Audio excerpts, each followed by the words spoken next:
Hey guys, Cameron here with Emerson Property Management. Every week I bring you tools, tactics, strategies, lessons I've learned, things that help me build up a sizable rental portfolio in about 2 years and now manage that portfolio. Today, guys, I want to talk to you about evictions. So the funnest and, even if funnest is not a word, the best part of real estate and one of the scariest parts, right? I say best part, facetiously. It's the least enjoyable and one of the things that scares a lot of owners, right? I was definitely intimidated when I first bought my rental property thinking, I'll do whatever I can. I'll make sure I never have to evict anybody. I'll do whatever it takes. It sounds so scary and so intimidating and so expensive and, damaging the property. In reality, it's just another process. So it's just like anything else. If you take it seriously and you're preventative, or you do stuff that is preemptive instead of reactionary. So instead of just sitting on your hands and waiting for something to happen and then doing it, you do stuff up front before the tenant even gets in there. And that's what I want to talk to you all about today. So we're going to cover evictions and some things that we do to have less than a 1% eviction rate. And at the time of this recording, over the past 12 to 18 months, we have not had one eviction that we have placed on an Emerson tenant. All the evictions we've done over the past year to year and a half have been with owners who have placed the tenants, or one of their agents or somebody else has placed the tenant. So we, over the last 12 or 18 months, are batting basically 1,000 on making sure the tenants stay in place, they pay their rent, and they move out and vacate properly. So I want to go over that real quickly. Before I do, guys, if you could just subscribe below, it really helps us out. Share this if you find it valuable. I don't want you to do it just for sympathy's sake, but if you find this valuable, please share it with somebody. It really helps us out. So, okay, let's get into it. So preventing evictions. Again, I just told you we have not evicted a tenant in the past year and a half-ish. We have less than a 1% eviction rate, and these are some of the things we do that you can do very easily. It's not complicated, but these are some of the things that you can do to help. If you're an owner, you can make sure if you're leasing yourself, these are things that you can implement, or communicate it with your leasing agent, or if you're managing it yourself, these are things that you can implement. So, first one, screening. I can't tell you enough, guys.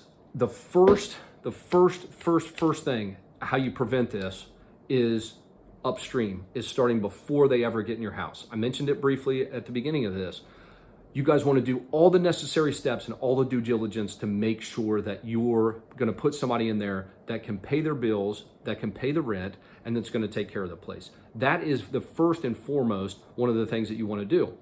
I don't want to put somebody into a property that they're not going to be able to afford, that's going to put them in a financial hardship. So look at your criteria and your qualifications as that's what you're trying to do. You're trying to make sure that this person is going to be able to pay your rent. Now, you can go on our website, emersonpropertymanagement.com, and find, there's a tab under there under tenants. You can find our residents. It says qualifications. You guys can use that, steal it. We have the very basic components for qualifications of 3 times monthly rent, no broken leases, no evictions, violent crimes. You guys can check all that out on our website. But the other things that we do are we use petscreening.com that I've mentioned before, and they have a legal team to review pets. We go through the credit and background and cross-reference things with fraud and databases that make sure that whatever the information that the tenant's providing is accurate. We also do landlord verification to make sure the past rental history is accurate. They're not a friend or family member or mom or dad just, oh yeah, hey, they lived here, we'll give them, gold stars. So they go through that whole, rigmarole. And again, this is done by a third party. That's all they do. That's all they specialize in. Because I can tell you now, tenants are getting very, very good at forging documentation.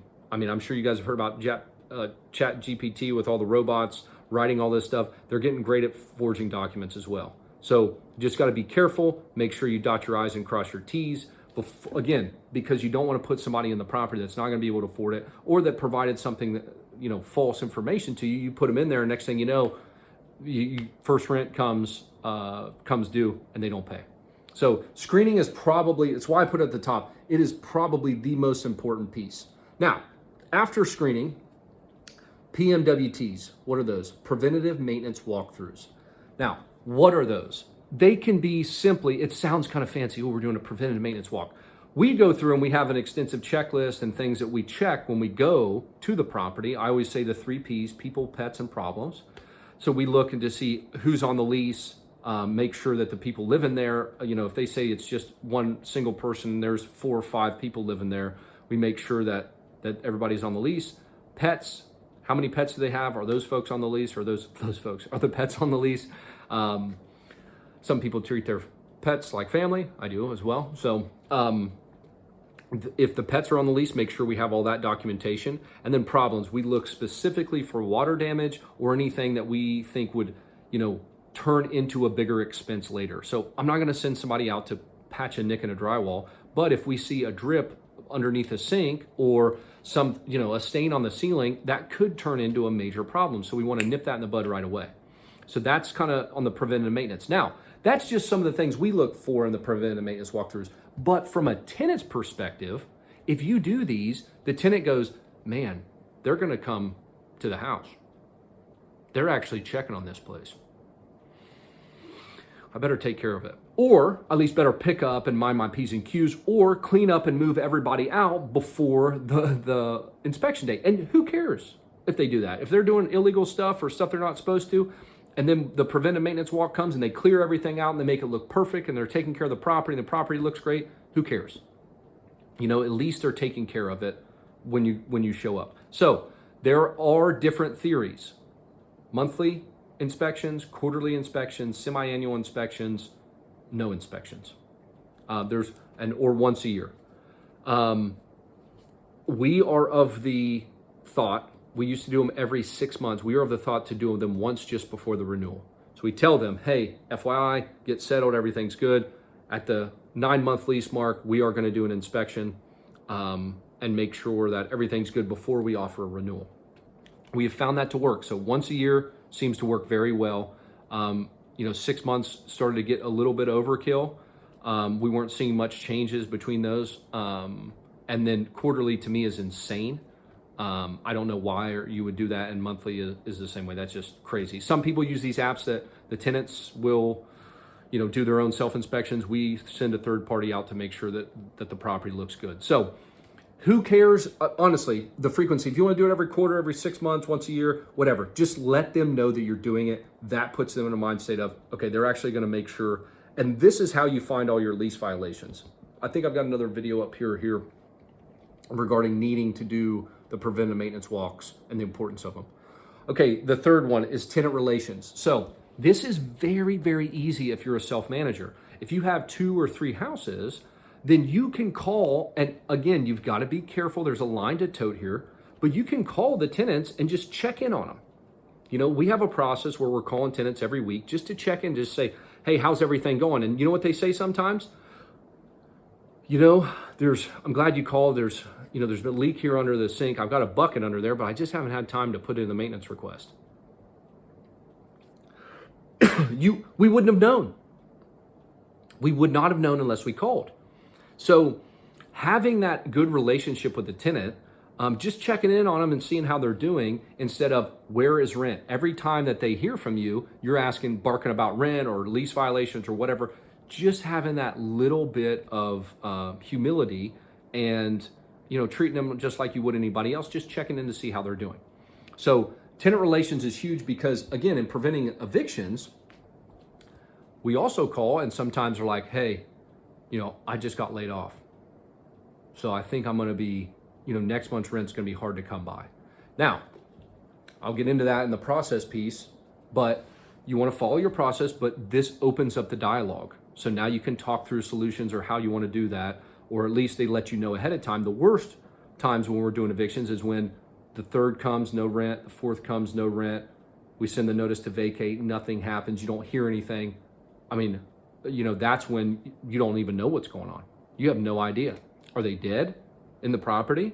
Or are they just not paying rent? Did they fall on a hardship? What happened? So tenant relations is huge. Make sure you keep that up. If you're a smaller mom and pop landlord, you can do this very well, but you still have to set boundaries. So be careful. You want to be respectful and check in, but you also want to set boundaries and not be their friend. Because when you have to enforce this stuff on the lease, that will create issues. The fourth piece is following your process. I don't care what your process is. Here in Texas, we send a notice to vacate, 3-day notice to vacate. After that time, we file the eviction. I have had multiple owners come over to me. Oh man, this tenant is been late here or there. They transfer over to us, and the tenant starts paying like that on time. They might do it one time where they're late, and then boom, they get that notice to vacate, and they're like, oh my gosh, nobody's done that. The owners are sympathetic. You try to understand and do them a favor by, oh, I don't want to evict you. I don't want to send you a notice. We do that immediately. Hey, you said you're going to pay on the 9th. Awesome. You're going to get a notice to vacate in the mail. If you don't pay on the 9th, on the 10th, we're going to be filing the eviction. So there's just ways that you can go about it by following your process so you don't get yourself in court. By following that, they know that you're serious, that you take this seriously and it's like a business.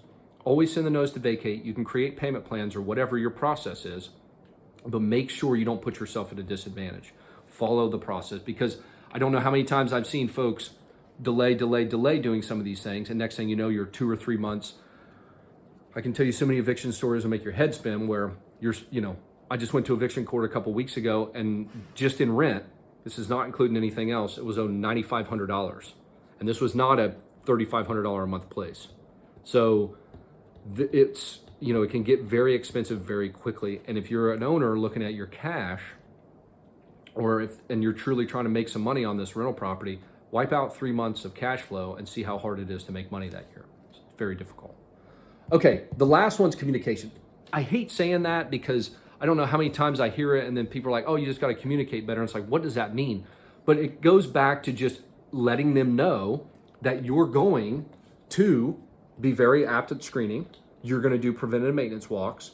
You call them and check in on them. You are going to follow your process. Here's our process. Hey, Toby, I understand you are not going to be able to pay rent next month, or you want to pay on the 9th because something happened, your truck broke down. Great. Understand that I'm still going to send you the notice to vacate. As long as you get everything paid with the fees by the 8th or whenever, then I won't file the eviction. But if not, I have to file the eviction, which then means you're going to have to pay all those costs to get current, which is $500 or whatever the amount is. So just having that communication with them, letting them know the steps, and if you don't understand it, pay an eviction attorney, call a property manager, just talk through it a little bit. Now, some people will fear monger and do this and that, but in all reality, once you understand the process, it kind of, takes a weight off your shoulders. You're less scared. The unknown is kind of scary, but as long as you guys follow these steps, and again, do some heavy screening, do a preventive maintenance walk, have good tenant relations, follow your process and communicate, you will dramatically reduce the likelihood that you're going to go all the way to eviction court and have to stand there in front of the judge. So I hope that was helpful. If it was, let me know. If it wasn't, let me know. Again, I pointed you to different places throughout this. If you guys have any trouble, find those links or need anything else or have any questions, just comment below. Appreciate y'all.